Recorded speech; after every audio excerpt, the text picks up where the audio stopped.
Hello friends, always be happy. This is Pramod Singh front of you. आज मैं आप लोगों के लिए जेल प्रहरी का प्रीवियस ईयर का एग्जाम सेशन लेकर के आया हूं। मैंने आप सभी को लाइव आने के लिए बोला था, लेकिन तकनीकी समस्या के कारण आप लोगों को रिकॉर्डेड सेशन उपलब्ध करवा रहा हूं। चलिएगा, शुरुआत करते हैं। आज के सेशन में आप लोगों के लिए क्या क्या रहेगा। आप लोगों को कुछ भी स्किप नहीं करना है। मैं एक बार दिखा देना चाहूँगा, 4 अक्टूबर 2018 का जो पेपर हुआ था जेल प्रहरी का, उसको हम लोग डिस्कशन करने वाले हैं। इसमें आप लोगों के लिए विशेष क्वेश्चन में यदि कोई हमको डिटेल्स की आवश्यकता होती है वो मैं लेकर के आया हूँ। मैप्स का भी यूज़ किया गया है, तो आप लोगों को कुछ भी स्किप नहीं करना है, अंत तक आप लोगों को देखना है। इसमें हमने हिंदी, एमपी और स्पेशली साइंस 3 सब्जेक्ट को कवर किया है। तो चलिएगा, शुरुआत करते हैं। आज का पहला प्रश्न जो आप लोगों के लिए होने वाला है, वो प्रश्न आप लोगों के लिए ये रहा। काजीरंगा राष्ट्रीय उद्यान किस जानवर के लिए विख्यात है? तो काजीरंगा राष्ट्रीय उद्यान जो आप लोगों के लिए है वो गैंडा के लिए विख्यात है। यदि यहाँ पर एक सिंग वाला गैंडा ऑप्शन में आए तो उसे भी आप लोग आसानी से टिक कर सकते हैं। डी इसमें आप लोगों का राइट आंसर रहेगा। 1948 में संविधान सभा में भाषाई प्रांत आयोग की नियुक्ति जिसका उद्देश्य इनके द्वारा किया गया था। तो स्पेशली देखा जाए तो नेतृत्व किसके द्वारा किया गया था? 1948 में संविधान सभा में जो भाषाई आधार पर आयोग बनाया गया था उसका नेतृत्व न्यायमूर्ति एस के धर के द्वारा किया गया था, जिसके कारण इसको आई थिंक धर आयोग के नाम से भी हम लोग जानते हैं।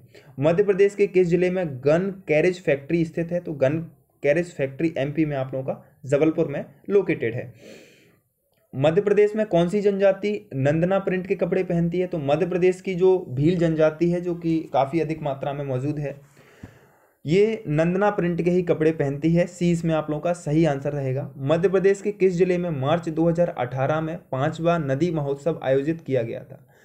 तो आप सभी के लिए होशंगाबाद में 2018 में ये जो है आयोजन किया गया था। ये आप लोग समझ सकते हैं, 2018 का पेपर सेट हम लोग जो है लगा रहे हैं। 2018 का यदि हम लोग लगा रहे हैं तो उस समय का ये क्या था? करंट अफेयर्स था। मार्च में आयोजित किया गया था और अक्टूबर में एग्जाम आप लोग देख पा रहे होंगे, है ना। तो उस समय का करंट अफेयर है, तो आप लोगों को करंट अफेयर के क्वेश्चन देख के जाना है। साथ ही साथ इसका पीडीएफ फाइल आप लोगों को मेरी एप्लीकेशन एमसीजी एकेडमी से मिल जाएगा। प्ले स्टोर से इसको डाउनलोड कर लीजिए, वहाँ पर आपको मेरी रेगुलर क्लासेस के पीडीएफ फाइल आप लोगों को मिल जाएंगे। साथ ही साथ आप लोगों को प्रोफाइल पर चेक कर लेना है, कुछ एक फ्री वीडियोस और कोर्सेज भी आप लोगों को फ्री में मिल जाएंगे। चलिएगा, यहाँ जो आप लोगों का कौन सा राइट आंसर रहेगा? होशंगाबाद रहेगा। आप लोगों को टू द पॉइंट चीज़ों को याद करना होगा।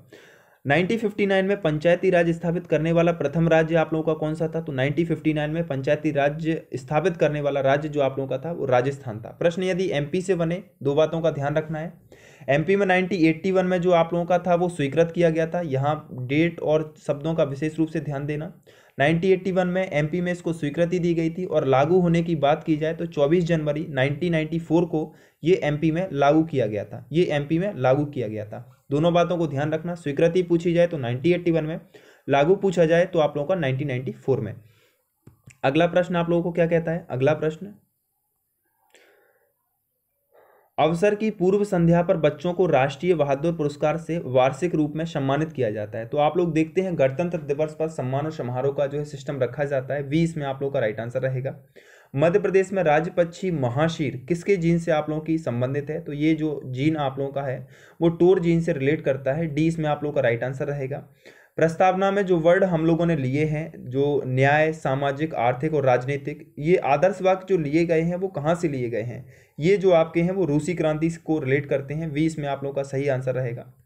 किस भारतीय राज्य में ओणम नामक त्यौहार मनाया जाता है? तो केरल राज्य में आप लोगों का ओणम नामक त्यौहार जो है मनाया जाता है। केरल से रिलेटेड और भी त्यौहार आप लोगों के जो है मनाए गए हैं, उनमें परिपली गज मेला जो है केरल में ही मनाया जाता है। ओणम केरल में मनाया जाता है। विशु जो है केरल में मनाया जाता है। यदि एमपी का पूछा जाए तो नमस्ते ओरछा महोत्सव जो कि बेतवा नदी के किनारे पर मनाया जाता है, इसको आप लोगों को ध्यान रखना है। ओके, मध्य प्रदेश में डैश डैश के लिए एक किसान या कह सकते हैं एक नए विकास बैंक के साथ भारत के प्रथम ऋण समझौते को जो है स्वीकृति दी गई है। तो भारत के प्रथम ऋण समझौते को स्वीकृति मध्य प्रदेश के किस बैंक के द्वारा दी गई है? तो ये स्वीकृति जो दी गई है वो प्रमुख जिला सड़क परियोजना व विकास और उन्नयन के लिए स्पेशली ये स्वीकृति जो है आप लोगों को दी गई है। ऑप्शन ए आप लोगों का राइट आंसर रहेगा। ये भी उस टाइम का करंट अफेयर रहा होगा। अभी अपन यदि करंट की बात करें तो अपने यहाँ किसान आंदोलन जोरों पर है, तो इससे करंट का क्वेश्चन आप लोगों का बन सकता है। अच्छा, 1994 में तिहाड़ जेल में सुधार लाने के लिए रेमन मैग्सेसे पुरस्कार सम्मानित आईपीएस अधिकारी का नाम आपको बताना है। तो तिहाड़ जेल में सुधार जो है किरण बेदी के द्वारा किया गया था। ऑप्शन ए आप लोगों का राइट आंसर रहेगा, किरण बेदी, जो भारत की पहली महिला आईपीएस ऑफिसर में भी आप लोगों की गिनी जाती हैं। अगला प्रश्न, प्रतिष्ठित भारतीय वैज्ञानिक का नाम बताना है जिन्हें 2011 में प्रतिष्ठित लाल बहादुर शास्त्री जो राष्ट्रीय पुरस्कार दिया जाता है विज्ञान के क्षेत्र में, वो किसको दिया गया था। तो 2000 स्पेशली कौन से टाइम की, 2011 की बात कर रहे हैं। तो 2011 में जो दिया गया था, यानी कि प्रीवियस क्वेश्चन है, उस टाइम के लिए करंट नहीं था ये। प्रोफेसर यशपाल जी को जो है आप लोगों का 2011 में आप लोगों का पुरस्कार दिया गया था। ये राइटर भी थे और आप लोगों के साइंटिस्ट, स्पेशली क्रांतिकारी लेखकों में इनका नाम आप लोगों का आता है। यशपाल जी का नाम आप लोगों को ध्यान रखना है। अगस्त 2018 में मध्य प्रदेश में प्रसिद्ध कड़कनाथ चिकन को जीआई टैग दे दिया गया है। जीआई टैग से हम कोई भी खाने की चीज़ जो ज़्यादा आप लोगों का मतलब कह सकते हैं प्रसिद्धि और शुद्धि को रिप्रेजेंट करता है, तो यहाँ पर जो है बहुत ज़्यादा मतलब कह सकते हैं कि एक स्पेशलिटी को दर्शाने के लिए जीआई टैग हम लोग उसको देते हैं। सी इसमें आप लोग का राइट आंसर है। निम्नलिखित में से किस संस्थान द्वारा न्यूनतम समर्थन मूल्य की सिफारिश की जाती है। जो फसलों का न्यूनतम समर्थन मूल्य है वो किसके द्वारा तय किया जाता है। तो कृषि लागत और कीमतों के लिए एक आयोग का गठन किया गया है जो प्रति वर्ष इनका जो है न्यूनतम समर्थन मूल्य तय करती है। इस पर क्या होता है कि यदि जो भी सरकार न्यूनतम समर्थन मूल्य तय करती है उसी मूल्य पर उसको खरीदना पड़ता है, चाहे देश में कोई भी कंडीशन आप लोगों की बनी रहे। अच्छा, मध्य प्रदेश में निम्नलिखित में से किस क्षेत्र में बॉक्साइट पाया जाता है। तो मध्य प्रदेश के कटनी जिले में बॉक्साइट सर्वाधिक मात्रा में पाया जाता है। यदि हम एक छोटे से मैप के माध्यम से देखें तो मैग्नीज का क्वेश्चन बहुत बनता है। तो मैग्नीज जो आप लोगों का है वो पर्टिकुलर बालाघाट लोकेशन आप लोगों को याद रख लेना है, मैग्नीज और तांबा क्षेत्र के लिए। और फिर आप चाहें तो यहाँ से जैसे चीनी मिट्टी का क्षेत्र, स्पेशली आप लोगों का ग्वालियर लोकेशन काफ़ी ज़्यादा इंपॉर्टेंट है। झाबुआ आप लोगों का रीवा फॉस्फेट के लिए काफ़ी ज़्यादा इंपॉर्टेंट है। इस तरीके से इन चीज़ों को आप लोगों को याद कर लेना है। ये पीडीएफ फाइल आप लोगों को मेरी एप्लीकेशन से मिल जाएगी, डाउनलोड कर लेना, बहुत ही ज़्यादा इंपॉर्टेंट आप लोगों को होने वाली है। अच्छा, ऐसे मैं आप लोगों को 24 सेट देने वाला हूँ यूट्यूब पर, तो यूट्यूब चैनल को सब्सक्राइब करना आप लोगों को नहीं भूलना है। और आप लोगों के लिए इतना मेहनत कर रहा हूँ तो एक स्टेटस तो बनता है, अपनी जो वीडियो है उसका एक स्टेटस तो बनता है। मुझे ये पता लग जाएगा कि आप लोगों को वीडियो वास्तव में पसंद आया कि नहीं।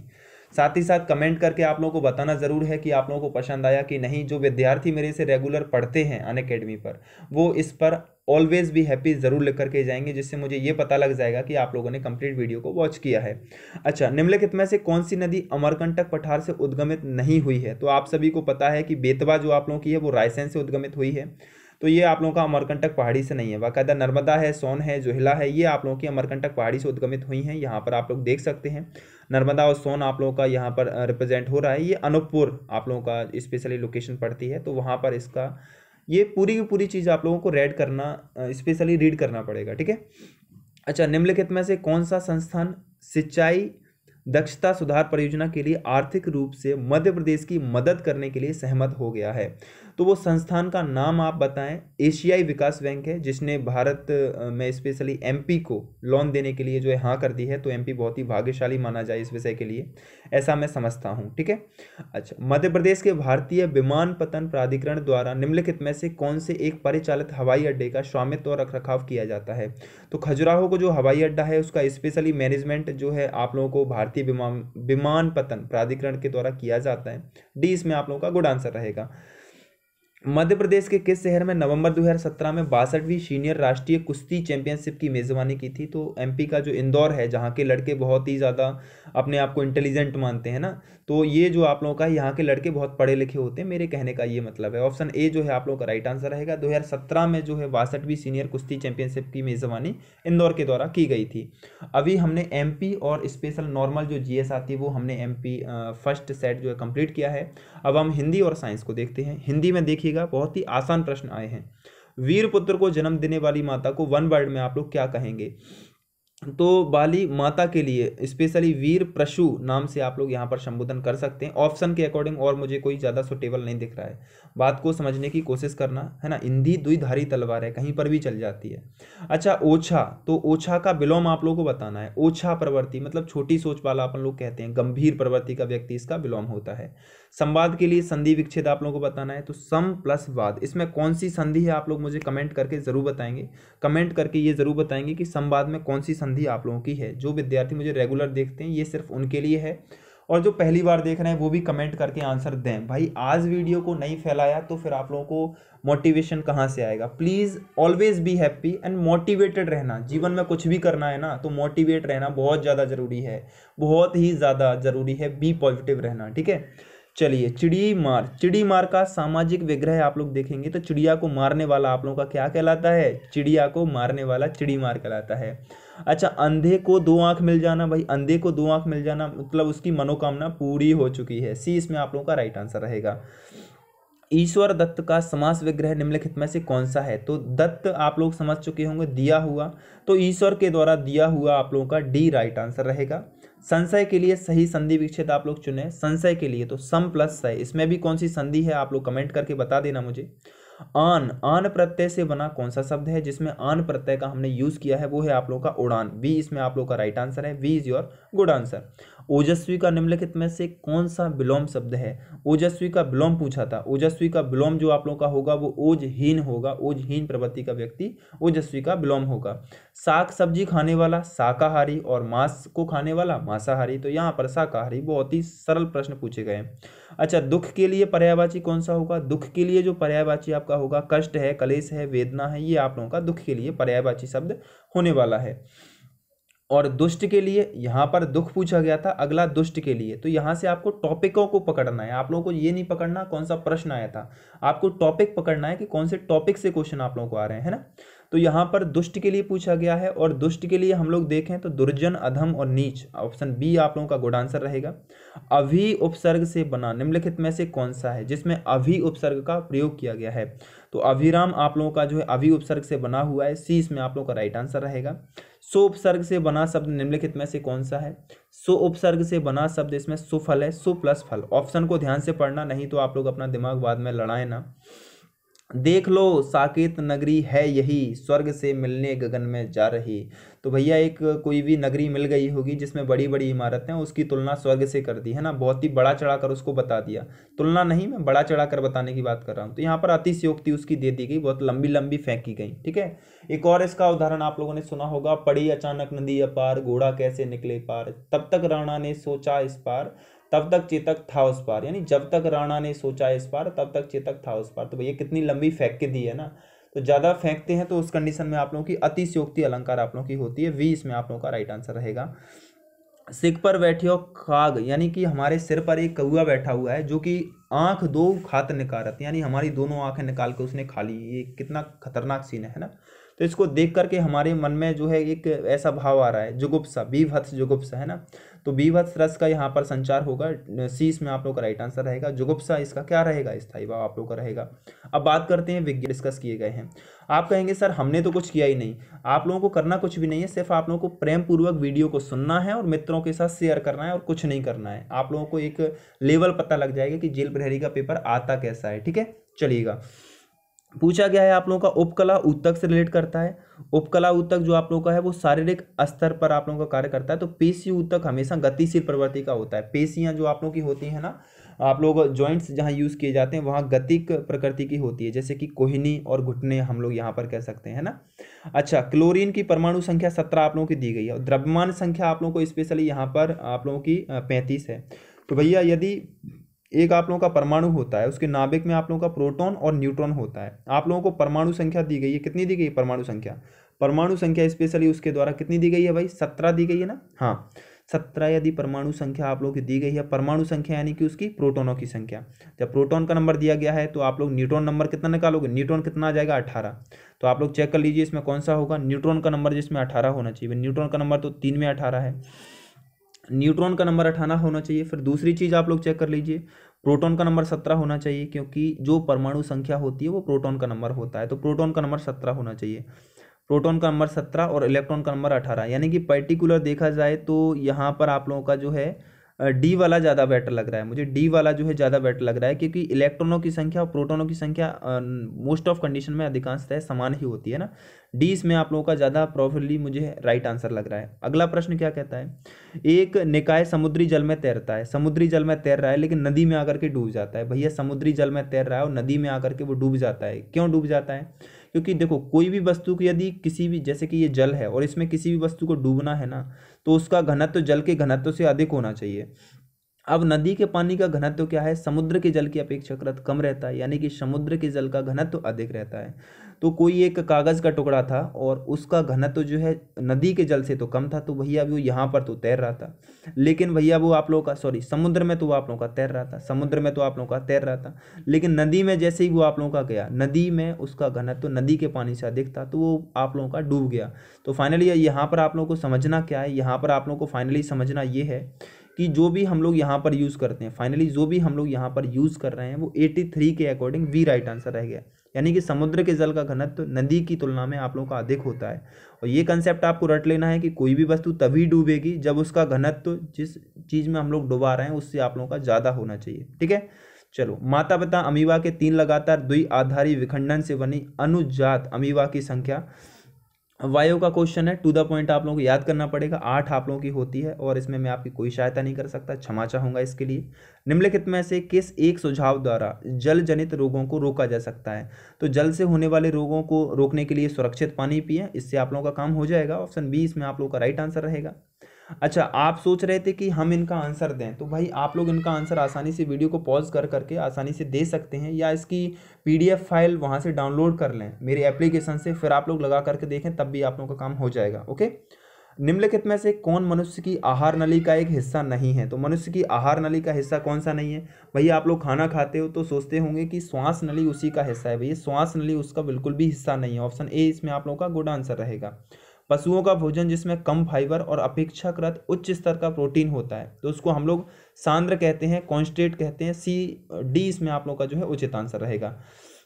लंबी दूरी या कह सकते हैं दूरी समय ग्राफ पर हर 2 घंटे के बाद ग्राफ 15 मिनट के लिए अक्ष के समांतर एक सीधी रेखा में होता है। 15 मिनट के बाद जो है अक्ष के समांतर यानी कि अक्ष के पैरेलल चल रहा है। तो पैरेलल चलने का मतलब ये है यहाँ पर कि ये क्या दर्शाता है, तो यहाँ पर ये दर्शाने की बात है कि 2 घंटे के बाद 15 मिनट के लिए एक समान चाल से वो आप लोगों का चल रहा है, क्योंकि या तो वो यहाँ से हिलता भी नहीं, वो क्या बोल रहा है कि दूरी के सापेक्ष यानी कि समय अक्ष के सापेक्ष समांतर आप लोगों का चल रहा है। 15 मिनट के लिए समय अक्ष के समांतर एक सीधी रेखा में चल रहा है। तो समय अक्ष के समांतर यदि सीधी रेखा में चलता रहेगा तो फिर इसमें आप बी नहीं, फिर इसमें आप लोग का ए वाला राइट आंसर रहेगा, क्योंकि समय अक्ष के साथ चलेगा तो समय तो मतलब चल रहा है, समय तो कंटिन्यू चल रहा है लेकिन गाड़ी नहीं चल रही है, यानी कि 15 मिनट के लिए वो गाड़ी रुक गई है। और यदि ऐसा बोला जाता है यहीं पर कि वो दूरी अक्ष के समांतर एक सीधी रेखा में चल रहा है, तो इस कंडीशन में आप लोग बी आंसर लगाते हैं। ठीक है, कंडीशन दोनों समझ लीजिए। अच्छा, गैर संपर्क बल का उदाहरण निम्नलिखित में से कौन सा है? ऐसा भैया कौन सा उदाहरण है जिसमें गैर संपर्क बल है? तो गुरुत्वीय बल में किसी संपर्क की आवश्यकता नहीं पड़ती, पृथ्वी अपने आप खींच लेती है, और चुंबकीय बल में भी किसी संपर्क की आवश्यकता नहीं पड़ती है। दोनों के दोनों गैर संपर्कीय बल के आसानी से उदाहरण हो सकते हैं। आमतौर पर विद्युत लेपन के लिए इस्तेमाल होने वाली 4 धातुएं बताएं। तो ये तो अपनी समझ पर आधारित है, जैसे कि आप लोगों को पता है कि सोने का पानी लोग बहुत चढ़वाते हैं, सोना तो भैया इसमें भी है, कॉपर इसमें भी है, लेकिन देखा जाए तो भैया सोडियम आप लोगों का इसमें यूज़ नहीं किया जा सकता, अदरवाइज बी भी हो सकता था, है ना। क्रोमियम आप लोगों का यूज़ किया जाता है, तो क्रोमियम, जिंक, सोना, कॉपर आप लोगों का ठीक रहेगा। ये अगला प्रश्न बहुत ही रोमांचक प्रवृत्ति का है। वो बोल रहा है कि 1 किलोग्राम रेत को 90 डिग्री सेल्सियस पर तो गर्म किया जाता है, उसके बाद 30 डिग्री सेल्सियस के जल में आप लोगों का डाल दिया जाता है। आधे घंटे के बाद क्या कंडीशन होगी? भैया आप लोगों को पता है कि ऊष्मा जो है उच्च ताप से निम्न ताप की ओर प्रवाहित होती है, उच्च ताप से निम्न ताप की ओर प्रवाहित होती है। तो यहाँ पर जो आप लोगों का है वो डी वाला कंडीशन, यानी कि रेत का तापमान पहले घटता है और फिर आप लोगों का बढ़ जाता है। इस कंडीशन को फॉलो नहीं करेगा, कुछ विद्यार्थी इसको सोच रहे होंगे भैया रेत और पानी का तापमान एक समान हो जाएगा जब तक आधा घंटे में तो सारा खेल हो जाएगा ना। सी इसमें आप लोगों का राइट आंसर आएगा, सी इज योर गुड आंसर। विलियन जिनमें कणों का आकार 1 nm और 100 nm के बीच में आप लोगों का रहता है नैनोमीटर। nm क्या होता है? नैनोमीटर। तो बहुत ही सूक्ष्म प्रवृत्ति के कण होंगे, इनको हम लोग क्या कहते हैं? कोलाइडी कण कहते हैं। अति सूक्ष्म कणों को हम लोग कोलाइडी कहते हैं या कोलाइड कण कहते हैं, और इससे बने हुए विलयन को कोलाइडी विलयन कहते हैं। यदि एक जीव विभाजन के एकल तल में 2 समान टुकड़ों में काटा जाता है तो जीव निम्नलिखित में से क्या कहेंगे? कोई भी जीव आप लोगों का है और विभाजन के एक समान तल में वायु का क्वेश्चन है, इसको हम द्विपार्श्व सममिति कहते हैं। इस कंडीशनल सिचुएशन को द्विपार्श्व सममिति के नाम से हम लोग इसको जानते हैं। टू द पॉइंट रटना पड़ेगा। अच्छा, थल समीर कब चलती है? तो ये तो आप लोगों ने आई थिंक पढ़ा होगा कि थल समीर कब चलती है। भैया रात्रि के दौरान थल समीर जो है आप लोगों का चलती है, क्योंकि रात्रि के समय सूरज नहीं होता है। सूरज नहीं होता है तो आप लोगों की ठंडी हवाएं जो है ऊपर की ओर चलने की कोशिश करती हूँ, और नीचे जो ज़मीन तपी हुई रहती है वो ऊपर की ओर उठने की कोशिश करती है। इस कारण से रात्रि में जो है आप लोगों का थल समीर जो है चलती हैं। आप लोगों का राइट आंसर रहेगा। पास्चुराइजेशन की प्रोसेस के बारे में सुना होगा, जिसके कारण से अपना दूध खराब नहीं होता है ना। तो पास्चुराइजेशन की प्रोसेस में क्या किया जाता है कि 15 से 30 सेकंड के लिए 70 डिग्री सेल्सियस पर दूध को गर्म किया जाता है, फिर उसके बाद उसको ठंडा कर दिया जाता है। ठीक है, तो इसमें बी आप लोगों का जो है राइट आंसर रहेगा। B is your good answer. इसके बाद क्या है, दूध खराब नहीं होता है और ताज़ा भी बना रहता है, सबसे बड़ी विशेषता। अच्छा, निम्नलिखित में से कौन सा अग्निशामक का सही उदाहरण है? तो अग्निशामक का परफेक्ट एग्जाम्पल जो आप लोगों का है वो कार्बन डाइऑक्साइड का यूज़ करते हैं हम लोग उसमें। सी इसमें आप लोगों का राइट आंसर रहेगा। अच्छा, निम्नलिखित में से कौन सा एक भौतिक परिवर्तन है? तो भौतिक परिवर्तन क्या होते हैं? जो कि अपनी पूर्व अवस्था में लौट करके आ सकते हैं। तो बर्फ का पिघलना और जमा दो से फिर से बर्फ आप लोगों का बन जाएगा, है ना। भौतिक परिवर्तन ऐसे परिवर्तन होते हैं जिनको अपन पूर्व अवस्था में वापस ला सकते हैं, जैसे कि बल्ब का जलना है, ये भी एक भौतिक परिवर्तन का उदाहरण है। और रासायनिक परिवर्तन को हम लोग पूर्व अवस्था में वापस नहीं ला सकते, जैसे दूध से दही बन गया, आप दही से दूध बनाओगे क्या? नहीं हो सकता ना, इसीलिए। अच्छा, निम्नलिखित में से कौन एक शोर के लिए उदाहरण नहीं है? तो किसको हम लोग शोर का मापक नहीं मानते हैं? संगीत वाद्य यंत्रों की ध्वनि को हम लोग शोर नहीं मानते हैं, इनको हम म्यूजिक नाम देते हैं। ठीक है।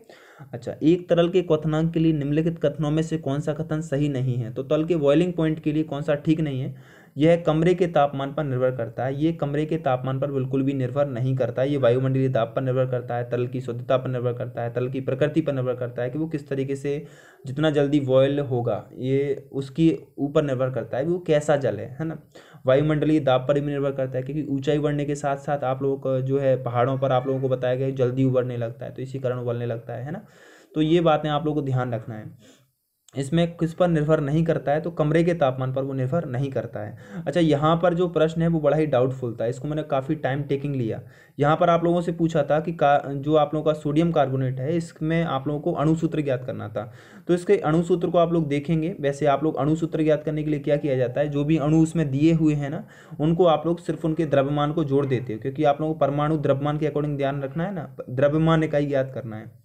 तो देखो, सोडियम का दिया गया है 2323, कार्बन का दिया गया है आप लोगों का 12, और कार्बन का दिया गया है 12, और ऑक्सीजन का आप लोगों का दिया गया है 16। तो आप लोगों को कुछ नहीं करना है, सोडियम के 2 यानी कि 23 दूने 46, हाइड्रोजन का 1, नहीं कार्बन का कितना है 1, तो 46 और 12 आप लोगों का हो गया 48, 58, और 16 3 48, तो 58 और 48 आप लोगों को कितना हो जाएगा, लगभग अप्रोक्सीमेट 100 के अप्रोक्सीमेट आप लोगों का 58 और कितना है 48।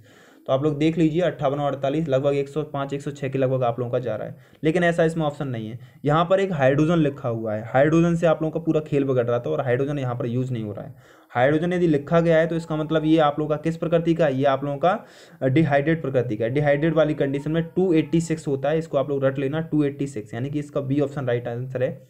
यदि यहीं पर हाइड्रोजन नहीं होता तो 105.9 है कि 106 वो आंसर आ रहा था ना, वही आप लोगों का राइट आंसर होता, जो मैंने आपको निकाल करके दिखाया था ना। कैसे निकालते हैं कि यूजी जैसे कार्बन मोनोऑक्साइड जो क्या है, कार्बन सोडियम कार्बोनेट है Na2CO3, Na2 और CO3 आप लोगों का है। तो यहाँ पर Na की कितनी है 23, तो 2 है Na, है ना। तो 23 दूनी 46 आप लोगों का हो गया। कार्बन की कितनी है 12, तो भैया 12 को जोड़ दो। ऑक्सीजन की कितनी है 16, तो 16 3 है ऑक्सीजन, तो 16 3 48 जोड़ दो। इनको यदि आप लोग जोड़ते हो तो लगभग 106 हो रहा है। लेकिन यहाँ पर जो हाइड्रोजन बच रहा है ये दर्शा रहा है कि ये आप लोगों का हाइड्रोजनेट प्रकृति का है। तो इसमें आप लोगों का मोलर द्रव्यमान जो इस कंडीशन में 286 आप लोगों का होता है, तो इसको आप लोग याद कर लेना, ठीक है। इसी के साथ ये आंसर सीट सहित मैं आप लोगों को एप्लीकेशन पर डाल दूंगा। एंड यदि आप लोगों को किसी भी प्रश्न में कोई समस्या है तो आप लोग इस नंबर पर मुझे जो है उस प्रश्न का स्क्रीनशॉट लेकर के व्हाट्सअप कर देना, प्लीज़ डोंट कॉल, ओके। यदि आप अनअकैडमी के विद्यार्थी हैं और फिर भी यदि आपको डाउट है तो आप लोग कॉल भी कर सकते हो, there is no issue. Unacademy plus लेने के लिए आप लोग MCG Academy 10 का रेफरल कोड यूज़ कर सकते हैं। जब भी आप लोग अनअकैडमी प्लस लें तो इस नंबर पर मुझे मैसेज जरूर करें या कॉल जरूर करें। इसी के साथ आज का सेट आप लोग कंप्लीट किया जाता है। Thanks for watching to me. Please share ज़रूर करना है और कमेंट में ऑलवेज बी हैप्पी ज़रूर लिखना है। Thanks for watching to me. Bye bye and bye.